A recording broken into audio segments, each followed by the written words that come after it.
શ્રી રામ મંદિર પ્રાણ પ્રતિષ્ઠા મહોત્સવ અયોધ્યામાં મણિનગર શ્રી સ્વામિનારાયણ ગાદીના પૂજનીય સંતોની ઉપસ્થિતિ.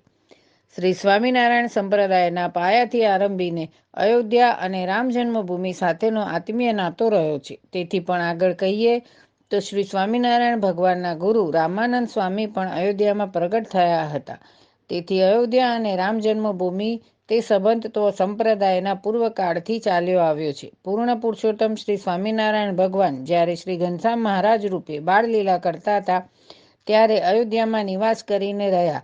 તે સમયે શ્રી રામ જન્મભૂમિ, હનુમાન ગઢી, કનક ભુવન, લક્ષ્મણ ભુવન વગેરે અસંખ્ય ઐતિહાસિક સ્થળોએ વારંવાર પધારતા અને અનેક રૂપે દર્શન પણ આપતા, વળી ઐશ્વર્ય પરચા ચમત્કાર પણ બતાવતા. આ પરમ પવિત્ર પ્રસાદીભૂત તીર્થસ્થાનમાં શ્રી મુક્તજીવન સ્વામી બાપા તારીખ 22 માર્ચ 1973ના રોજ પધાર્યા. એ અમૂલ્ય ઘડીએ ભગવાન શ્રી રામ અને શ્રી સ્વામિનારાયણ ભગવાનની બાળલીલાનું યશોગાન કર્યું હતું. 27 સપ્ટેમ્બર 1989ના રામશિલાનું પૂજન પરમ પૂજ્ય આચાર્ય શ્રી પુરુષોત્તમ પ્રિયદાસજી સ્વામીજી મહારાજે મણિનગર ધામે કર્યું હતું. તે સમયે વિશ્વ હિન્દુ પરિષદના અગ્રણીઓ તથા માનનીય કે.કા. શાસ્ત્રીજી ઉપસ્થિત રહ્યા હતા. વેદરત્ન શ્રી સ્વામિનારાયણ ગાદીના આચાર્ય શ્રી પુરુષોત્તમ પ્રિયદાસજી સ્વામીજી મહારાજ પણ 7 એપ્રિલ 2015ના રોજ અયોધ્યામાં ચાલી રહેલા રામ મંદિરના પથ્થરોના ઘડતર સ્થળે પધાર્યા હતા અને રામ મંદિર જલ્દી નિર્વિઘ્નપણે થઈ જાય તેવી સામૂહિક પ્રાર્થના કરી. વળી રામ જન્મભૂમિ કનક ભુવન બુહટ્ટામાં આવેલા શ્રી સ્વામિનારાયણ મંદિર તથા સુદૃઢ શ્રી રામાનંદ સ્વામીનું પ્રાગટ્ય સ્થાન, ભટ્ટેશ્વર મહાદેવ, રત્ન સિંહાસન, સુગ્રીવ કિલ્લા, બિરલા મંદિર, લક્ષ્મણ ભુવન, હનુમાન ગઢી, રામ ગલોલા આશ્રમ, વિદ્યાકુંડ વગેરે ઐતિહાસિક સ્થળોએ પધારીને ત્યાંના ઇતિહાસનું સ્મરણ કર્યું હતું અને ભગવાનની લીલાઓનું ગાન કર્યું હતું.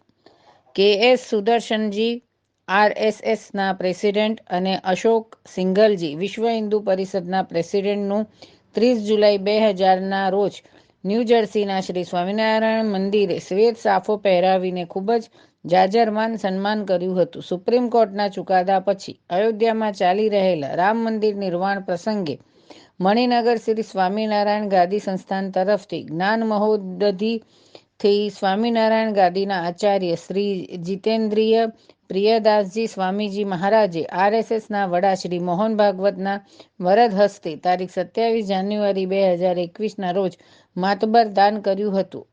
જ્ઞાન મહોદધિ આચાર્ય શ્રી જીતેન્દ્રિય પ્રિયદાસજી સ્વામીજી મહારાજ પણ 600 ઉપરાંતના સંતો ભક્તોના સંઘને સાથે લઈને તારીખ 5-10-2023ના રોજ અયોધ્યામાં પધાર્યા હતા અને ઉપરોક્ત ઐતિહાસિક સ્થળોએ વિચરણ કર્યું હતું. મણિનગર શ્રી સ્વામિનારાયણ ગાદી સંસ્થાનના આચાર્ય જ્ઞાન મહોદધિ પરમ પૂજ્ય શ્રી જીતેન્દ્ર પ્રિયદાસજી સ્વામીજીની મહારાજની અનુજ્ઞાથી મહંત સુદૃઢ શ્રી ભગવત પ્રિયદાસજી સ્વામી તથા સંત શિરોમણી શ્રી ગુરુ પ્રિયદાસજી સ્વામી સહિત શ્રી રામ મંદિર પ્રાણ પ્રતિષ્ઠા મહોત્સવ અયોધ્યામાં ઉપસ્થિત રહ્યા હતા. તેમજ શ્રી સ્વામિનારાયણ ગાદી સંસ્થાનના દેશ વિદેશના તમામ મંદિર પરિસરને દિવાળીના તહેવારની જેમ જ દીવા અને લાઇટની રંગીન રોશની વિવિધ રંગોથી શણગારવામાં આવ્યા હતા. તેમજ મંદિરના પરિસરમાં ભગવાન શ્રી રામની મૂર્તિ પધરાવી આરતી, થાળ તેમજ યજ્ઞ યજ્ઞાદિથી પૂજન અર્ચન પણ કરવામાં આવ્યું હતું. તેમજ દેશ વિદેશના હરિભક્તોએ પણ દીપ પ્રગટાવી હર્ષોલ્લાસથી શ્રી રામ પ્રાણ પ્રતિષ્ઠા મહોત્સવને વધાવ્યો હતો. રિપોર્ટર કૈલાસ ચારેલ, શહેરા. અવનવી ખબરો જોવા માટે અમારી ચેનલને લાઇક કરો, શેર કરો અને સબસ્ક્રાઇબ કરો.